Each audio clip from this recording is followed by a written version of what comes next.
Hello guys, আমরা চলে আসছি শ্মশান মন্দিরে। এই মন্দিরটি গাজীপুর জেলার জয়দেবপুর শহরে বাউর রাজবাড়ির কাছাকাছি এলাকায় অবস্থিত। ধারণা করা হয়েছে এই শ্মশান মন্দিরটি ইতিহাস বাউর রাজাদের আমল থেকে শুরু। এই শ্মশান মন্দিরটি ধর্মীয় ও সামাজিক প্রথা রক্ষার অংশ হিসেবে স্থাপন করেন। অনেক সময় এখানে স্থানীয়রা শিবরাত্রি ও কালী পূজার আয়োজন করে থাকেন। বর্তমানে এটি স্থানীয় ও হিন্দু সম্প্রদায়ের কাছে অত্যন্ত পবিত্র স্থান। এটি হলো একটি নতুন মন্দির, এটি নতুন করে করা হয়েছে।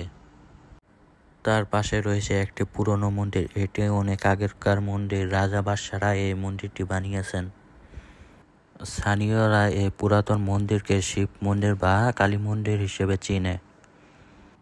ধারণা করা রয়েছে এই শ্মশান মন্দিরটি বাউর রাজপরিবারের কালী নারায়ণ রায়চৌধুরী বা তার উত্তরসূরিদের আমলে।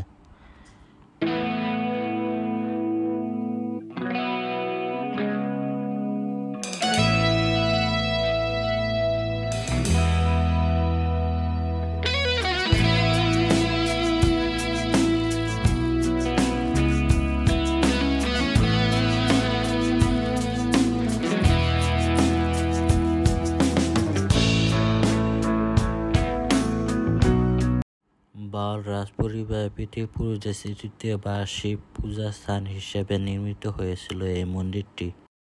মন্দিরটি অনেক পুরানো হওয়ার কারণে ইট ও চুন সুরক্ষিত গাঁথনি, উপরিভাগে টেরাকোটা ও পুরো মাটির নকশার উপস্থিতি দেখা যাচ্ছে। মন্দিরটি অনেক পুরানো হওয়ার কারণে মন্দিরটির আশেপাশে অনেক গাছ জন্মিয়েছে। মন্দিরটির পাশে একটি পুকুর রয়েছে, পুকুরটির চারপাশে ঘন সবুজে ঢাকা অনেক গাছ লাগানো হয়েছে। পুকুরটি স্থানীয়ভাবে শ্মশান মন্দির পুকুর নামে পরিচিত।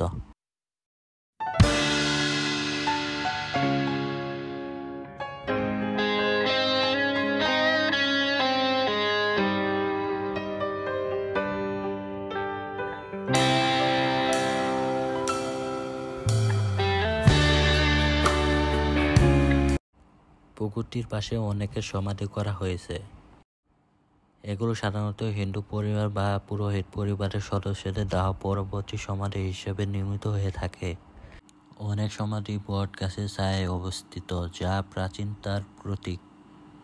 এগুলো রাজ পরিবারের গৌরবময় ইতিহাসে নীরব সাক্ষী। সমাধিস্থলে পরিবেশ সাধারণত শান্ত, নির্জন ও গাছপালায় ঘেরা থাকে। বিশ্বাস করা হয় এমন স্থানে আত্মা চির শান্তিতে থাকে। মানুষ এখানে এসে নীরব শ্রদ্ধা জানায়।